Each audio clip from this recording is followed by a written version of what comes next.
Assalamualaikum warahmatullahi wabarakatuh. A'udzu billahi minasyaitonir rajim. Bismillahirrahmanirrahim. Alhamdulillahilladzi anzala sakinata fi qulubil mu'minina liyasdadu imanan ma'a imanihim walillahi junudus samawati wal ard wa kana Allahu aliman hakima. Asyhadu an la ilaha illallah wahdahu la syarikalah wa asyhadu anna Muhammadan abduhu wa rasuluhu la nabiyya ba'dah. Qala Allah Ta'ala fil kitabil karim, a'udzu billahi minasyaitonir rajim. Alam tara anna Allah anzala minas sama'i ma'an fasalakahu yanabi'a fil ardi summa yukhriju bihi zar'an mukhtalifan alwanu. Apakah engkau tidak memperhatikan bahwa Allah menurunkan air dari langit, maka diaturnya menjadi sumber-sumber air di bumi, kemudian dengan air itu ditumbuhkannya tanaman-tanaman yang bermacam-macam warnanya. Pemirsa dan pendengar yang dirahmati oleh Allah, pada Quran Surat Az-Zumar ayat 21, bahwa air merupakan sumber daya alam yang sangat vital, sangat diperlukan dan menentukan keberlanjutan kehidupan di muka bumi. Secara mendasar bahwa air menjadi kebutuhan pokok makhluk hidup. Sehingga sumber utama air yang ada di bagian darat bumi adalah hujan. Air hujan itu kemudian diatur Allah menjadi sumber-sumber air di bumi untuk memenuhi keperluan makhluknya. Maka pada Quran Surat Fatir ayat 9, Wallahu alladzi arsalar riyaha fatusiru sahaban fasuknahu ila baladim mayyitim fa ahyayna bihil arda ba'da mautiha kadzalikan nusyur. Dan Allah lah yang mengirimkan angin, lalu angin itu menggerakkan awan, maka kami arahkan awan itu ke suatu negeri yang mati atau tandus, lalu dengan hujan itu kami hidupkan bumi setelah matinya atau setelah kering. Seperti itulah kebangkitan itu. Jadi air yang turun dari langit kemudian masuk ke dalam bumi dan bertemu dengan mata air di dalam tanah, dan air dari mata air tersebut kemudian dipancarkan kembali. Sebagaimana pada Quran Surat Al-Qamar ayat 11 sampai ayat 12, fafatahna abwabas sama'i bima'im munhamir wa fajjarnal arda uyunan faltaqal ma'u ala amrin qad qudir. Lalu kami bukakan pintu-pintu langit dengan menurunkan air yang tercurah, dan kami jadikan bumi menyuburkan mata air, maka bertemulah air-air itu hingga meluap menimbulkan keadaan bencana yang telah ditetapkan. Pemirsa dan pendengar yang dirahmati oleh Allah, kita panjatkan rasa syukur kehadirat Allah Subhanahu wa Ta'ala, di mana Allah telah memberikan air yang begitu besar manfaatnya. Dan dari segi rasa, air secara fitrah dikelompokkan menjadi dua. Ada air tawar yang diistilahkan dalam Al-Quran furat, dan ada air asin atau pahit yang disebut dengan ujad. Pada Quran Surat Fatir ayat 12, wa ma yastawil bahrani hadza adbun furatun ta'igun syarabuhu wa hadza milhun ujaj.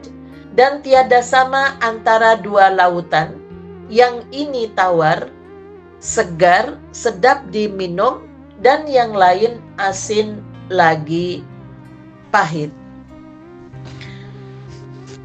Pemirsa dan pendengar yang dirahmati oleh Allah, jadi Allah menurunkan air, kita harus memahami bahwa Islam menekankan pentingnya fungsi air dalam kehidupan. Hubungan air dan kehidupan diibaratkan dengan dua sisi dari satu koin mata uang. Air diciptakan oleh Allah Subhanahu wa Ta'ala untuk kehidupan, dan tidak ada kehidupan tanpa air. Maka kalau kita memperhatikan di dalam Al-Quran, ada sekitar 8 fungsi kontributif air bagi kehidupan kita manusia. Yang pertama, air berfungsi sebagai sumber kehidupan karena asal mula dari segala makhluk hidup, segala sesuatu yang hidup diciptakan Allah dari air. Sebagaimana firman Allah pada Quran surat Al-Anbiya ayat 30, "Wa ja'alna minal ma'i kulli syai'in hayy." Dan kami jadikan segala sesuatu yang hidup. Kemudian pada surat An-Nur ayat 45, "Wallahu khalaqa kulla dabbatin mim ma'in." Dan Allah menciptakan semua jenis hewan dari air. Kemudian komposisi tubuh manusia.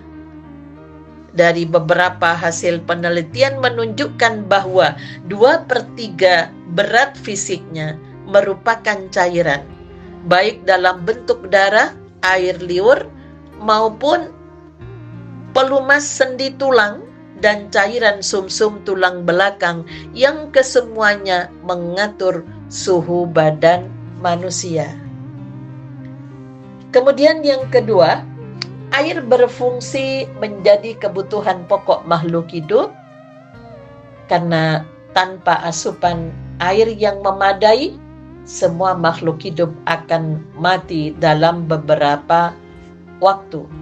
Pada Quran surat An-Nahl ayat 10 sampai ayat 11, "Huwallazi anzala minas samaa'i ma'an lakum minhu syarabu wa minhu syajarum fihi tusimuna yumbitu lakum bihi zar'a waz zaituna wan nakhila wal a'naba wa min kulli tsamarat." Dialah yang telah menurunkan air hujan dari langit untuk kamu. Sebagiannya menjadi minuman dan sebagiannya menyuburkan tumbuhan. Padanya kamu mengembalakan ternakmu. Dengan air hujan itu Dia menumbuhkan untuk kamu tanaman-tanaman, zaitun, kurma, anggur, dan segala macam buah-buahan. Yang ketiga, air berfungsi sebagai sarana konservasi, pemeliharaan, dan perlindungan tanah. Air dapat meningkatkan kualitas tanah dari kering atau tandus menjadi subur sehingga bermanfaat bagi kehidupan manusia melalui tumbuh-tumbuhan dan buah-buahan yang dihasilkannya, sebagaimana yang terdapat pada Quran surat Al-Baqarah ayat 164, "Wa ma anzalallahu minas samai mimma'in fa'ahya bihil arda ba'da mautiha." Apa yang diturunkan Allah dari langit berupa air, lalu dengan itu dihidupkannya bumi setelah matinya. Kemudian yang keempat, air berfungsi sebagai sarana penyucian dan kesehatan atau sanitasi, seperti dinyatakan Allah pada Quran surat Al-Anfal ayat 11, "Wa yunazzilu 'alaikum minas samaa'i ma'an liyutahhirakum bi."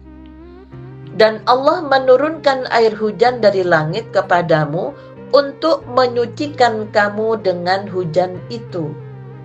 Bahkan untuk menghadap kepada Allah ketika kita akan melakukan sholat, setiap muslim harus diawali dengan bersuci menggunakan air apabila tidak mendapatkan air atau karena terhalang untuk menggunakan air, maka baru diganti dengan tayamum.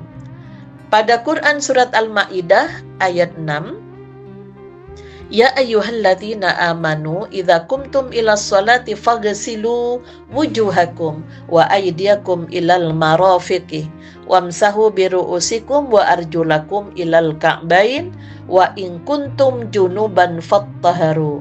Wahai orang-orang yang beriman, apabila kamu hendak melaksanakan sholat, maka basuhlah mukamu dan tanganmu sampai ke siku, dan usaplah kepalamu dan basuh kedua kakimu sampai kedua mata kaki.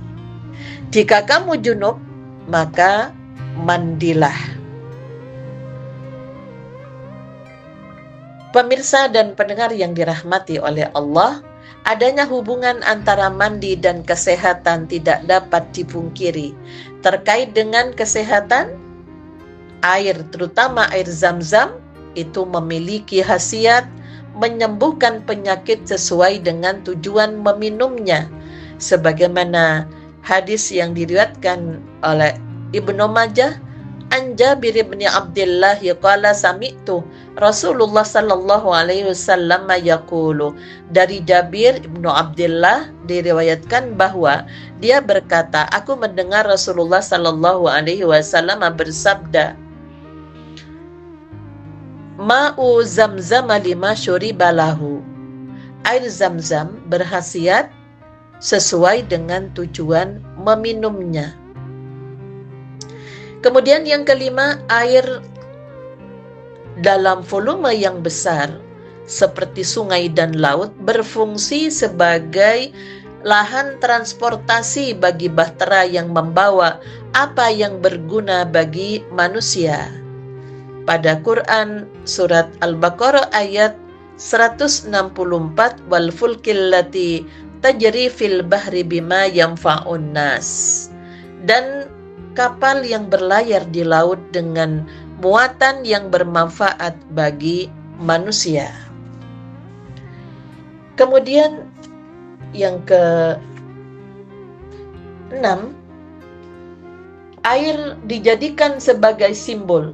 Air menjadi simbol untuk surga, ketakwaan dan rahmat dari Allah yang digambarkan pada Quran surat Muhammad ayat 15, Masalul jannatil lati wa'idal muttaquna fiha anharum min ma'in ghairi asin wa anharum min labanin lam yataghayyar ta'muhu wa anharum min khamril ladzatil lisyaribina wa anharum min asalim musaffa. Perumpamaan tanaman surga yang dijanjikan kepada orang-orang yang bertakwa. Di sana ada sungai-sungai yang airnya tidak payau dan sungai-sungai air susu yang tidak berubah rasanya dan sungai-sungai khamr, anggur yang tidak memabukkan, yang lezat rasanya bagi peminumnya, dan sungai-sungai madu yang murni. Yang ketujuh, bahwa air sebagai sarana produksi. Air dapat juga berfungsi sebagai sarana dalam produksi biomasa. Air dalam tanah yang berbentuk pengas diserap oleh akar tumbuh-tumbuhan dan kemudian dialirkan ke daun. Fungsi produksi tersebut telah digambarkan pada Quran surat Yasin ayat 80. Alladzi ja'ala lakum minasy-syajaril akhdari naran fa idza antum minhu tuqidun. Yaitu Allah yang menjadikan api untukmu dari kayu yang hijau, maka seketika kamu nyalakan api dari kayu itu. Yang kedelapan, air memiliki fungsi energi. Air mampu menggerakkan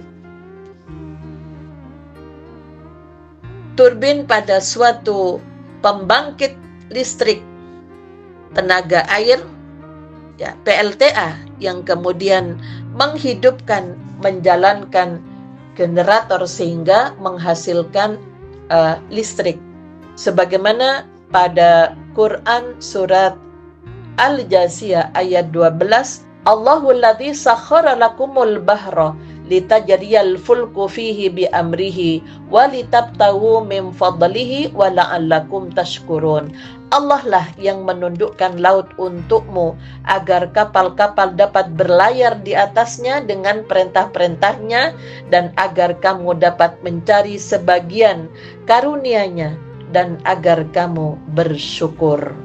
Pemirsa dan pendengar yang dirahmati oleh Allah, selain fungsi kontributif, Al-Quran juga menjelaskan tentang fungsi destruktif yang air itu bisa merusak.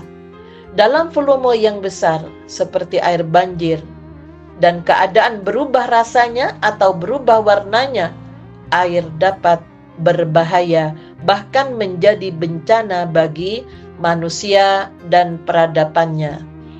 Nah, untuk itulah kita perlu memahami apa yang difirmankan Allah pada Quran surat Hud ayat 43. Qala sa'awi ila jabali ya'simuni minal ma'i qala la asimal yawma min amrillah illa man rahima wa hala bainahumal mawju fakana minal mughraqin.